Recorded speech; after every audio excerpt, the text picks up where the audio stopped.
everyone, it's Robin, RS Island Crafts, and welcome to my studio. This is Advent Day 3. We are still opening up the red shiny wrapping paper. It's very pretty.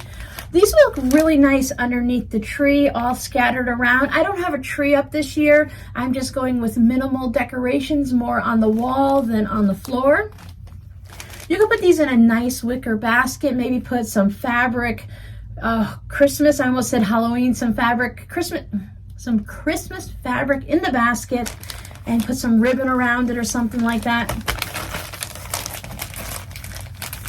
One day I'm going to do this and I shouldn't be folding it, but I'm going to guess that this is fabric again. We opened up gnome fabric yesterday, so maybe today we're going to open up, my brain wants to say ducks or swans. I don't know. I seriously doubt that that's what this is. It is not ducks or swans. It is fabric. This fabric is from Waverly. Waverly Inspirations.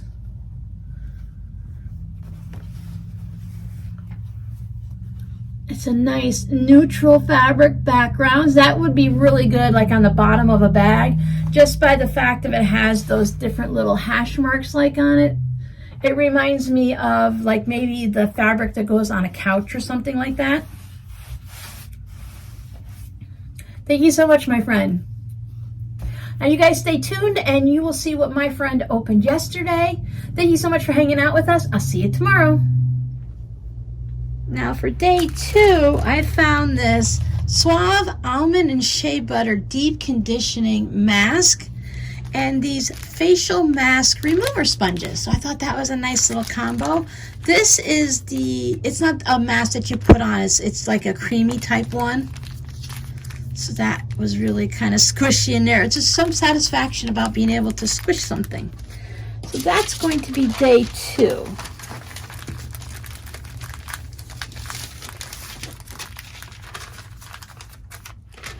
My grandmother was always the one that did the wrapping in our family. She was really particular about things, but what everyone remembers the most about Grandma is that she used a lot of tape.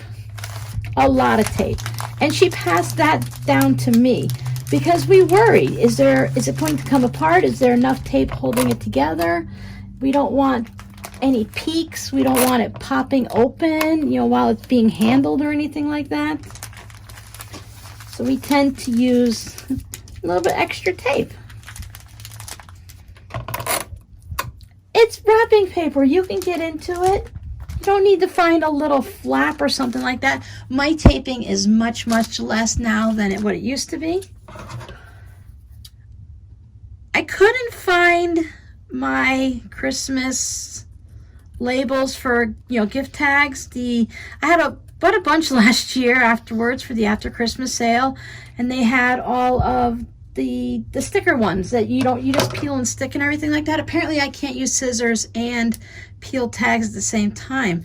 So I have this leftover stuff. Anytime I print a adhesive label out, like for when I'm shipping for Etsy and it doesn't print properly, I always save the pieces I can and I use those for something else. But of course this is going to be stubborn. And I'm really not sure if I printed it on the right side or the wrong side. So I could have put it, this feels like the shiny side back here. So worst case scenario, I just have to write another tag. Or I'll tape it down if it's on the wrong side. We're not making beautiful presents here. We're just wrapping things up for friends to enjoy. So there we go. I don't think that's horrible. On to number 3.